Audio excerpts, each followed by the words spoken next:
For the first question, we're asked to find the inequality function of the given graph. So if we look at the graph, we know that 5 is inclusive because it has a solid circle. And solid circles mean that it is inclusive, so it can either be less than or equal to x, or it can be greater than or equal to x.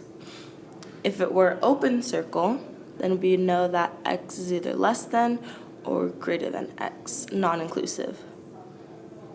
So when we try to answer the question, we know that 5 is approaching infinity, so we need an inequality that warrants that same thing. And that inequality would be x is greater than or equal to 5. Because if it's greater than or equal to, it is including 5, so that is where the solid dot comes from, and it's approaching infinity. If we wanted to test this inequality, we could plug in any number greater than or equal to 5.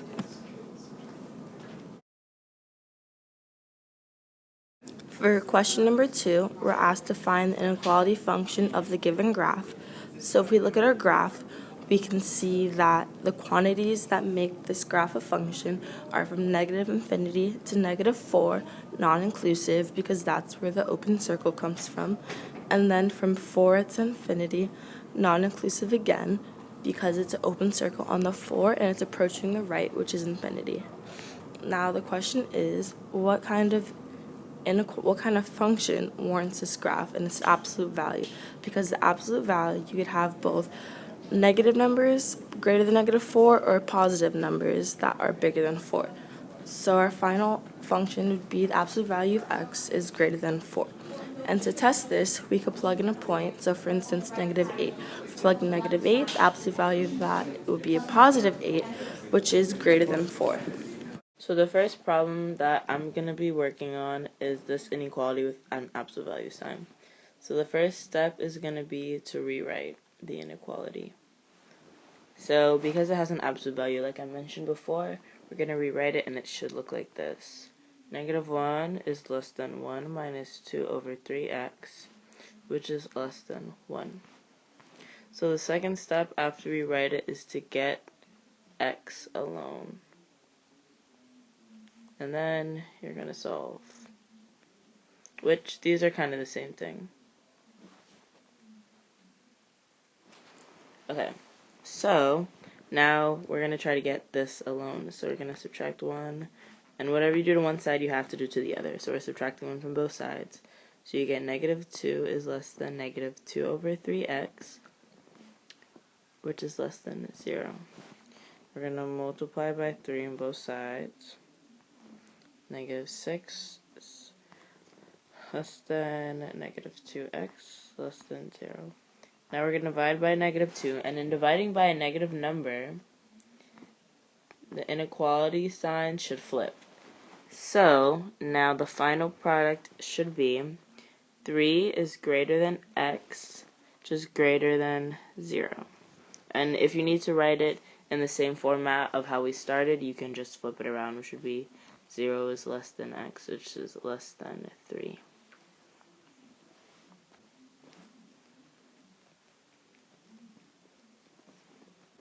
Okay, so the next one is also an inequality, and like I mentioned in the problem I did before, the first step is going to be to rewrite. So in rewriting this inequality, it should look like this. 17 is greater than x plus 14 plus 3, which is greater than negative 17. So now we just work to get x alone.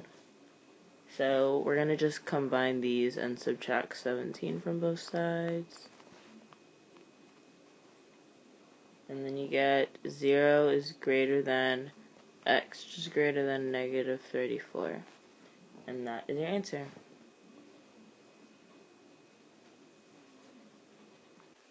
So this problem is a little different than the other two we were doing, but I will still show you how to solve it. So this is a radical, just in case you couldn't really see. So we are finding the interval on the real number line for which the radical is non-negative. So in order to work on solving this problem, we have to set radical equal as greater than or equal to 0. And that's for all radicals, unless it's in a fraction. the denominator of our fraction. So we set this greater than or equal to 0. So now we have x minus 10 is greater than or equal to 0. So let me write the steps down. So you're going to set it greater than or equal to 0. And then after you do that, you're going to get x alone or solve for x, whichever way you prefer to write it as. So now we're going to add 10. Remember, whatever you do to one side, you do to the other. So you have x is greater than or equal to 10. Now it says to write it as an interval. An interval notation either contains brackets or parentheses and sometimes even positive infinity or negative infinity.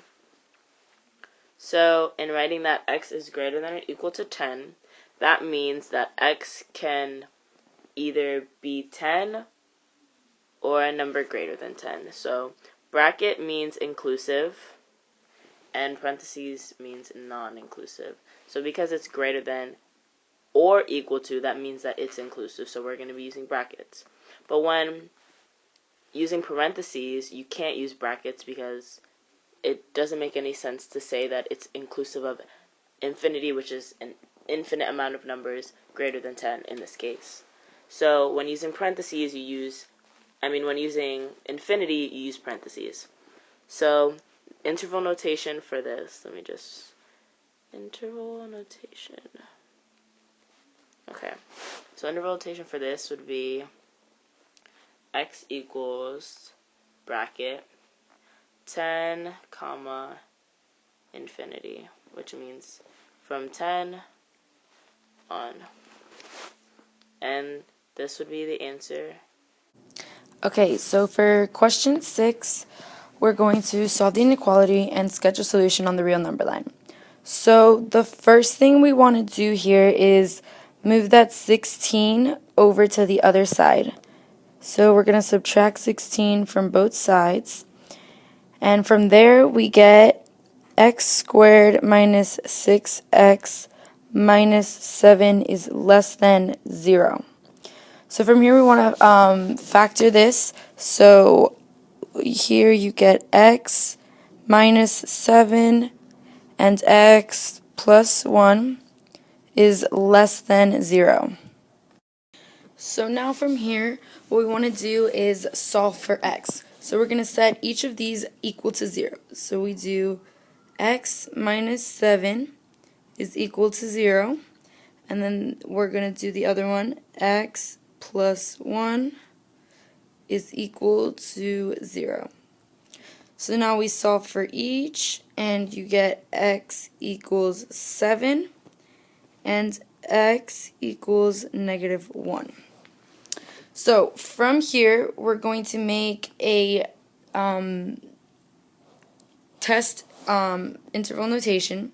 So we're going to do negative infinity to negative 1 union negative 1 to 7 union 7 to infinity. Okay, so now within these intervals we're going to do a test value to see, because we want our end product to be whatever we plug into this equation has to be less than 0. So I'm going to start with doing the first interval, which is negative infinity to negative 1. And I'll choose a number in this interval. I'll choose negative 2, but you can choose any number inside this interval. So now you plug that into the original equation. So we're going to do negative 2 minus 7 times minus negative 2 plus 1. And this is going to give you negative 9 times negative 1, which equals 9. So your conclusion is that this first interval is positive. So now we're going to do the second one. I'll do it in green. So the second interval is negative 1 to 7. So I'm going to choose 0 because it's the easiest one in this interval, but again, you can choose whichever one you want. So we're going to do 0 minus 7 times 0 plus 1, and this will give you negative 7 times positive 1, which will give you negative 7. And this, the conclusion for this is that this one is negative. So now I'm going to do this one in, I'll do it in pink. Okay, so the next and last interval is going to be 7 to infinity. So I'm going to choose 8, but again, you can choose anyone inside this interval. So from here you do 8 minus 7 times 8 plus 1. And here you get 1 times 9, which gives you 9. And the conclusion for this is that this one is positive.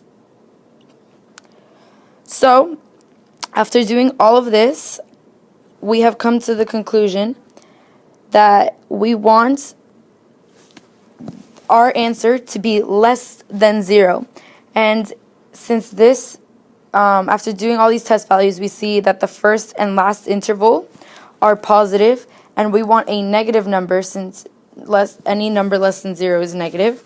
So our solution on the number line is going to look a little bit like this. We're going to have negative 1 and 7. And since, I'll put this right here. So since this side has been positive and this one is positive and we want negative, the only solution on this number line is going to be open circle because it's less than to 7 and open circle on 7 since it's less than as well. So your final answer is going to be what's here in the white box. Okay, so for question 7, we need to solve the inequality and write the solution set in interval notation. So again, the first thing we want to do here is since we already have 0 on the right side, we're going to need to try and factor out the left side, and luckily this side is factorable, so the common factor here is x to the third, so we're going to take that out, and when we take that out we get x to the third times 2 minus x is less than or equal to 0. So from here we are going to solve each part of this, so we're going to set each equal each to 0. So we're going to do x to the third is less than or equal to 0, and 2 minus x is less than or equal to 0. So from here we get, you can take the cube root of this, so we'll take the cube root and the cube root, and that gives you x is still less than or equal to 0. And then when you solve for this, you get minus x is less than or equal to minus 2. So when we solve that, you get, you want to take out the negative on the x, so you multiply that by a negative 1, and by multiplying each side by negative 1, you get x. And remember that when you are multiplying by a negative number, when you're doing inequalities, you have to flip the sign. So now we get x is greater than or equal to positive 2.